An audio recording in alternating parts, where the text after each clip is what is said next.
Welcome everybody to another episode. It's been a hot minute since I've gotten on and recorded solo. I was on the Agriculture Today podcast last month in February with Shelby Varner. One of the reasons that it's been such a hot minute since I've been on here recording is because this winter has been busy as all get out.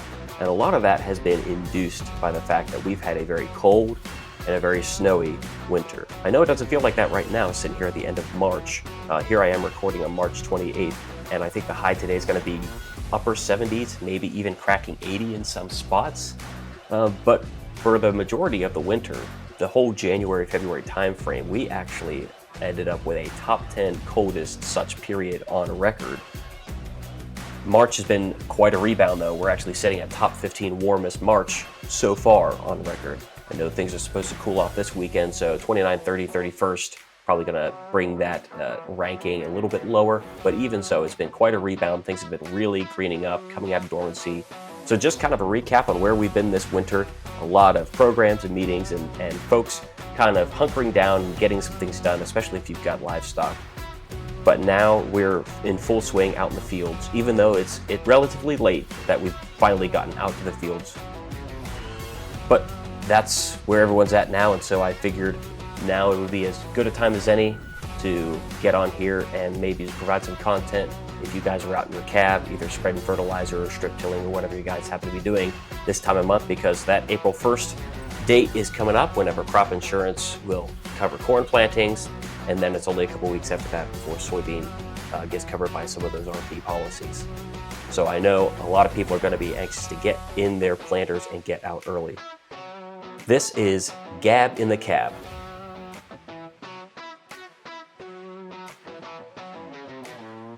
Today I'm going to be talking about a subject that we usually aren't talking about this late in the calendar year, and that is going to be the Title I commodity programs that are a part of the U.S. Farm Bill.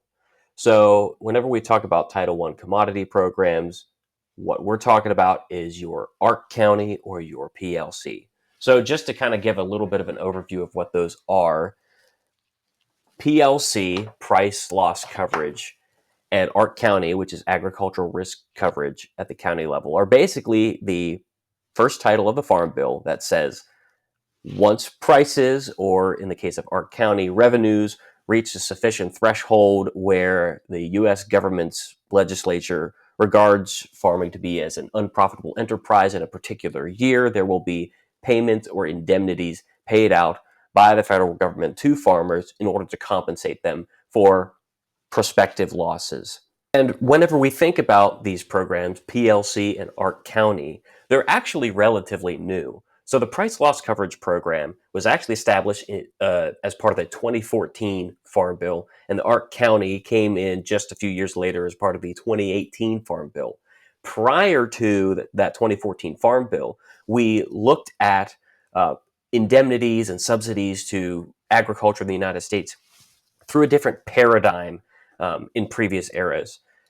So if we want to zoom out and kind of get a full perspective on how things like the Title I commodity programs or farm subsidies or indemnities have kind of shifted throughout the eras, whenever we think about the original Farm Bill back in the Great Depression, New Deal, and World War II era, the main ways that the agricultural industry was bolstered by subsidies and indemnities was through what we call parity pricing. And that was basically locking in the price of a commodity to make it adjustable relative to other commodities within the economy.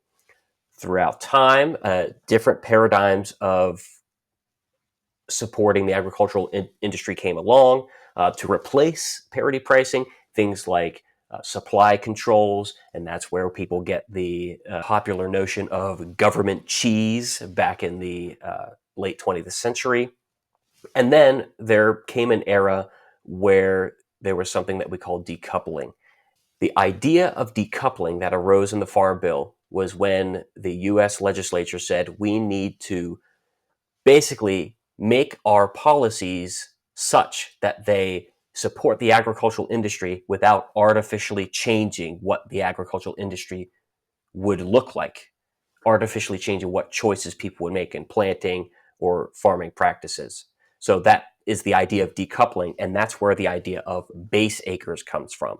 So base acres were reported on an older farm bill, and those base acres are the determining factor on what kinds of payouts people receive today, even if the crops that they're planting on those base acres are not the same crops that they reported on those base acres back in the day. So it could be that 20 years ago, you planted a majority of milo and wheat, and now you're planting a majority of corn and soybeans. If you reported milo and wheat on your base acres, then your indemnities from the Title I commodity programs today are going to be based on whether or not milo and wheat are eligible for those payouts. So that's the idea of decoupling. The reason why is because if we start to make predictions about the size of government payouts based on, looks like corn's going to pay out well this year and wheat's not going to pay out that well this year, I'm going to plant corn. The decoupling process basically removes that variable from it so that farmers can focus on just making the best financial decisions for their farms rather than speculating on whether or not they're going to get a good payout from the government. That being said, since 2018, we have entered another era of the Farm Bill where farmers still have to make a choice of which Title I commodity program they are going to enter into to give them the best opportunity to receive payouts. So these two programs are the Price Loss Coverage Program, PLC, or the Agricultural Risk Coverage Program, ARC or ARC. And there's a subset of ARC. There's the ARC Individual, and there's the ARC County. Not going to talk a whole lot about the ARC Individual because that involves a lot more reporting power on the part of the farmer to provide things like annual production history in order to create assessments of how this year's production and revenue stacks up against previous years. ARC County is a lot more common because the data that's used to measure your production history and payout eligibility is aggregated at the county level rather than focusing on your individual farm. So it could even be that your individual farm had a good year revenue-wise, but if the benchmarks at the county level have lower revenue thresholds that hit that mark where a payout is triggered, you could still receive the payment even if you yourself on your farm were profitable. And I think that's a lot of times what people see as the advantage of that ARC County. But there's advantages and disadvantages to both, and we're going to talk about them here today so that people are informed and know how to make the decisions and what variables and indicators they should take into consideration whenever making those choices. I know that I've spent a substantial amount of time discussing the Title I commodity programs, how they work, their structure, and some of the payouts that we could expect for River Valley Extension District producers back in the inaugural episode of Gab and the Cab at the end of October. So I'm just going to kind of run through the situation as it stands for making elections for the 2025 crop year, which then rolls into the 25-26 marketing year, culminating with the payouts in October of 2026. So the deadline to enroll your land in either the price loss coverage or ag risk coverage is approaching on April 15th. This is a change from previous years. In 2018 through 2024, the deadline was to have your elections in by March 15th. Because of different things going on with the change in administration and the American Rescue Plan that was passed in December, there was an extension of the deadline to April 15th. So that gives people an extra month of time in order to make their decisions. Don't be deceived, though. This doesn't mean that we have an extra month's worth of data to use to help us analyze what's going to be the best decision for our operation. Because whenever it comes to actually establishing the payouts, the prices are going to be established based on the marketing year. And for row crops, the marketing year doesn't begin until this fall. And for wheat, it doesn't begin until this summer. So whether it's March 15th or April 15th, it's not going to change the amount of information we have at our disposal whenever it comes to establishing reference prices, effective reference prices, and potential payouts. So just a quick review of how the marketing years and the crop years work. Of course, we know that whenever we're thinking about wheat, we're planting in the fall, typically October time. We're harvesting in the late spring, early summer, probably in that mid-June to early July timeframe. And as a result of that, the marketing year for the wheat crop begins on June 1st of the year that the crop is harvested. So wheat that was planted last fall and is coming out of dormancy now is going to be harvested in that June, July timeframe, and its marketing year runs from June 1st, 2025 to May 31st, 2026. So basically, the USDA and the administration of the Farm Bill is going to give producers an entire year to market the wheat that they produced whenever it comes to those base acres, and so that they can establish that market year average reference price and weigh that against the prices that are available, that are on the books, or the effective reference prices established by the Olympic average yields and prices. And just as a caveat, whenever I say Olympic average, I mean taking the 5-year rolling average and taking away the top and the bottom prices from that.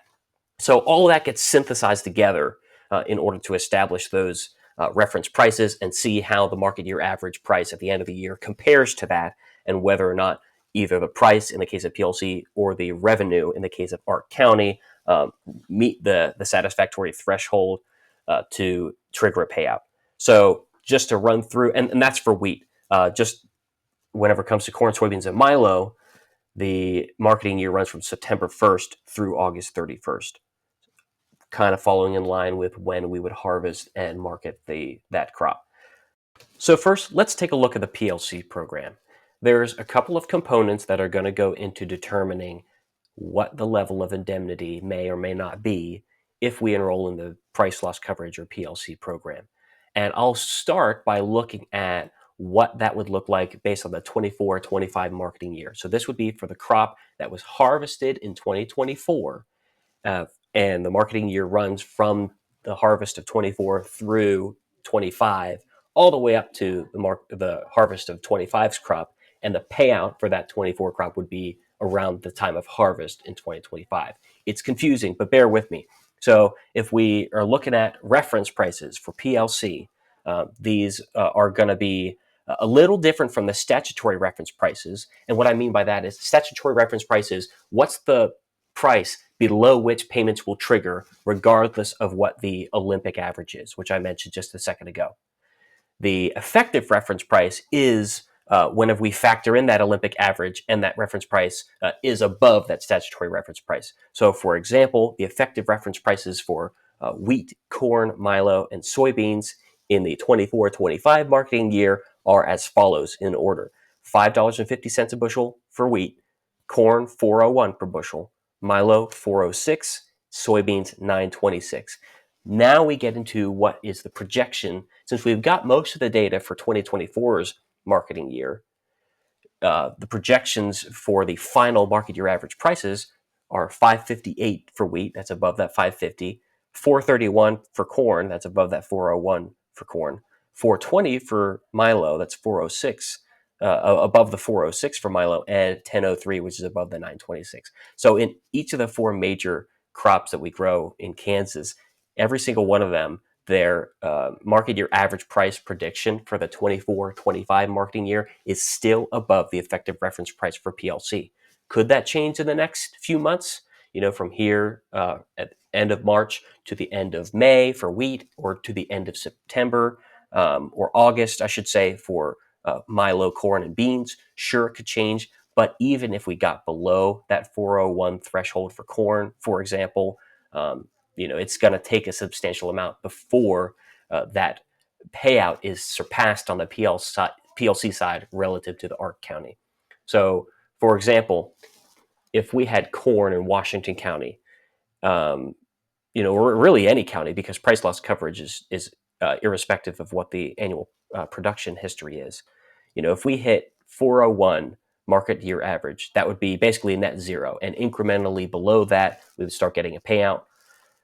But the payout at, say, if we drop down to 387, and I'm using the K-State's Farm Bill trade-off tool to kind of give some of these numbers. If we hit down to 387 for the market year average, which is very unlikely, the payout would be 1508. Much higher probability that you get a higher payout from Ark than PLC. you'd have to go down to 373 market year average for $38.17. And in order to get a payout that's going to surpass, say, like your Ark County payment, you'd have to get something like 350 for market year average. That's almost impossible for corn for the rest of the marketing year, because we're thinking the remaining marketing year is April through August.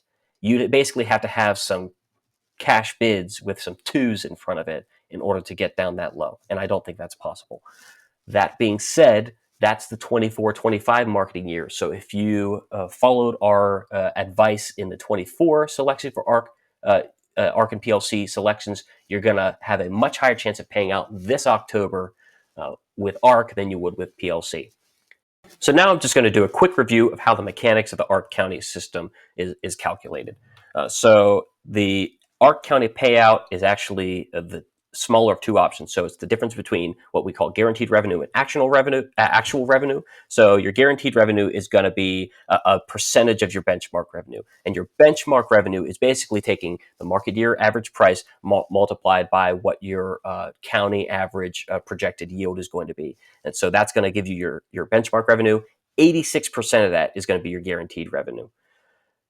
Whenever it comes to determining how much the actual payout is, so there's your guaranteed revenue, and then the actual revenue, which is that 86% times benchmark revenue, minus the product of market year average price and market year average yield. So it's basically comparing what is the difference between how much money you're guaranteed by the Title I commodity program and how much you actually made on a per acre basis. It's either that or what they call the maximum allowable amount, which is 10% times your benchmark revenue. So if you had a benchmark revenue of, I'll just use a couple of really simple examples. If you had corn that market year average price was $5 and your yield was 100 in that county, then your benchmark revenue is going to be $500. So the maximum allowable amount that you could get paid from that would be $50 or 10% of $500. So the other way that you could get paid is between the guaranteed revenue, the difference between the guaranteed revenue and the actual revenue. So the guaranteed revenue is going to be 86% of the benchmark revenue. So if you got 500 minus 14%, if I do a little bit of mental math, that would put you right around $380 per acre. So the difference between $380 an acre and however much you got would be the payout. So say that you only made $350 an acre on gross revenue on your corn this year. So the difference between 380 and 350 would be your payout, because it's either that difference or the maximum allowable amount, whichever is smaller. So if you only made $100 on your corn this year and the guaranteed would be 380, you don't get 280. You get 50, because that's the maximum allowable amount. So that's just a little bit of the mechanics behind how Ark County works. And whenever it comes to the 24-25 year, still not clear as of yet whether or not there will be payouts in October for the commodities that we have base acres in here in Kansas yet. But as we draw closer to the end of the marketing year for wheat and also for our row crops, it's going to be a lot clearer whether or not those payouts are going to hit. And like I've reiterated before, it's going to be much more likely that they will hit for Ark County than they will for PLC. The advantage of analyzing expected payouts from PLC and ARC programs this coming fall, which would be against the 24-25 marketing year, is that we have most of the year's monthly price data already available. So we're almost to the end of the marketing year for the 2024 wheat crop, because that marketing year ends May 31st, 2025. So we've got basically 10 out of the 12 months already available to us. Still got about 4 or 5 months left whenever it comes to establishing those market year average prices for our row crops. But still, we're able to get a good sense of where we're at. If we zoom forward to the 25-26 marketing year, it's a lot of speculation, projection, and conjecture whenever it comes to what those market year average prices and what those reference prices against which that market year average price is measured are going to be. We do have some preliminary projections, though, and these are a part of a publication that K-State Research and Extension publishes every month just to keep abreast of where Title I commodity programs are at. Right now, the story is staying the same as it did in the previous marketing year. What I mean by that is it's unlikely, based on these preliminary projections, that PLC is going to trigger payments, especially whenever it comes to corn, soybeans, and wheat. So if we look starting at wheat, the projection for the market year average price is $6.41 a bushel. The effective reference price is $5.56. So that market year average price would have to come way down by next August in order for a PLC payment to hit for wheat. Similar story for soybeans, not quite as dramatic. $10.27 per bushel is the estimated market year average price for the 25-26 marketing year for soybeans. The effective reference price is projected to be $9.66. So we're still talking about a 61-cent drop off between the beginning of the marketing year this September and the end next August in order to hit a PLC payment for base acres on soybeans. Corn, a little bit closer yet. Right now, the market year average price projection is $4.41 a bushel, and the effective reference price is $4.26 per bushel projected. So that's only a 15-cent difference. So in each of those three, that projected market year average price has got to be brought down a whole lot still in order for any substantial payments to be made on the PLC side. And that means it opens the door for ARC to be a lot more favorable in that regard. The exception is going to be on Milo. So right now, Milo's estimated market year average price is at $4.27 per bushel. And the effective reference price is actually higher. It's $4.51 per bushel, which means if we stop collecting data today and those projections were used as the data points that we're using to calculate payments, that means that people who were enrolled in PLC from base acres and Milo would get a payment, almost guaranteed. Now, how sizable would it be? That's the question. And that's something that we don't know.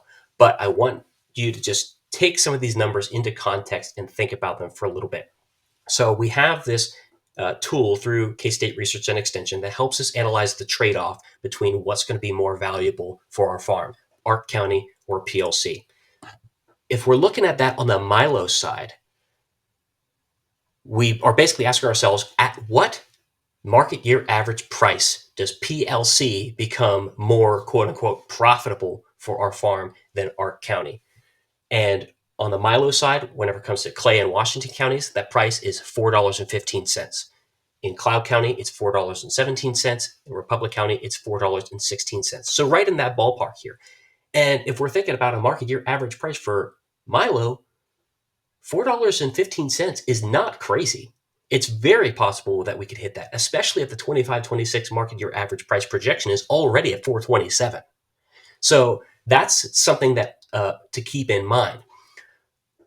Reason I bring that up is because even though if you're, say, in Washington or Clay counties, or even Republican Cloud counties, you might not necessarily be planting a whole lot of acres to Milo.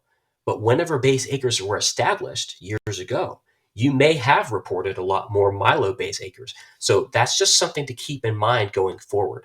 So this is not to sell Milo on PLC if you have Milo base acres, but it is food for thought. So it's not as clear cut this year whether or not you should just hit the button on Ark County because it's more likely to hit. If your base acres are primarily in wheat, soybeans, and corn, I would probably recommend just sticking the course to the Ark County just because of the known multi-factors whenever it comes to increasing the likelihood of that payment. Not as much on Milo. It requires a more thoughtful analysis of what the makeup of your base acres is in terms of the proportion to each of our major crops and what the ongoing projections are going to be for payouts for ARC and PLC. One more factor that I'd like folks to consider whenever it comes to making their decisions on selecting ARC or PLC for their Title I commodity program, and that is the collinearity or confounding of various factors that might contribute to the indicators that trigger payments. Bunch of big words there, and what I mean by that is this. Price loss coverage is exactly what it sounds like, right? Price loss. However, that is connected to if we have high national yields. So it's more likely that we will have low prices if there are national or geopolitical circumstances that cause those prices to drop. So if we have a bumper crop for corn, say, where the national average crop is 180 bushels an acre, yeah, our prices are going to be in the tank. And that means that you could potentially still have a bumper crop, but if the price is in the tank, price loss coverage will still hit because price loss coverage does not care about yields. ARC is different. So like I said earlier, you're having basically your foot in two places whenever it comes to risk management, one on yield and one on price. You could have price be low and yields be moderately high and still get a payment on ARC. Same is true with PLC. Switch that, you could have relatively moderately high prices, but if you have extremely low yields, which is connected to high prices, at least on a national level, ARC is still going to hit. So that's another thing to keep in mind.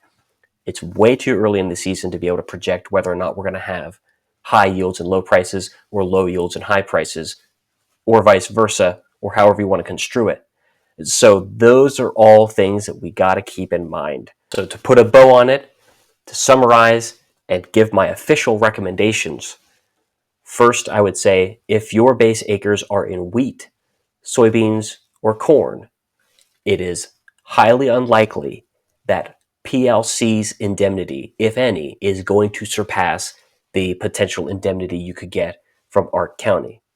On Milo, it depends on what the composition of your base acres is and what proportion of that is made up by Milo.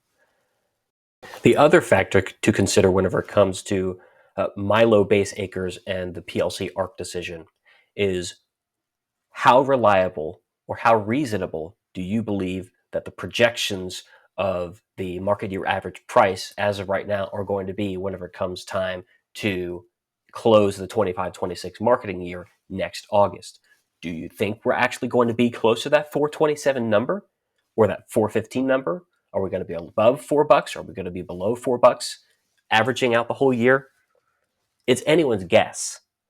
But the point is to say that if those expectations hold, that 415 to 417 price range is the point at which PLC would exceed Ark County.